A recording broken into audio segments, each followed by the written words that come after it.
people at the top levels understand how ignorant people are in the bottom. So they take advantage of it. You can see it anywhere. You can see it in marketing. You do marketing. You can see how easy it is to like draw somebody's attention in and to get somebody to buy something, get somebody to call. Imagine when you're all the way up there, that zoomed out and you're like, bro, this is super easy. You know what I mean? So they take advantage of it. One of the best examples of it is abortion.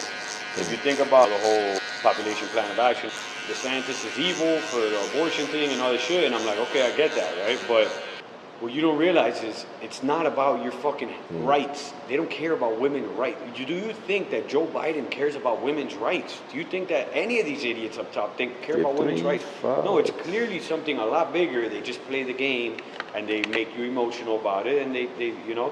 So in 1973, they realized that we're overpopulated, and the number one step in the plan of action was abortion, push abortion, obviously. So broke people are fucking the most. They're reproducing too much. We're not reproducing enough. So what's going to happen is they're going to fucking swallow the responsible, whatever they consider themselves at the top, the most educated, right? If the most educated stop reproducing and the poor keep reproducing, what happens?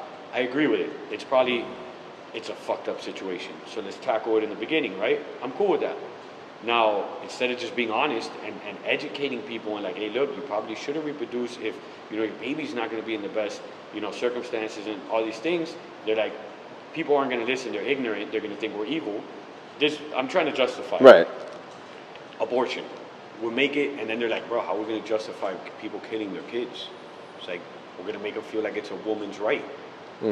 How easy is that, bro? And you see it now in the protests. Oh, abortion rights. I've had 27 abortions. You're like, yo, this person is for real? This is for real? You really think this is your right? Your right is opening and closing your legs. You know what I'm saying? That's where your right lies.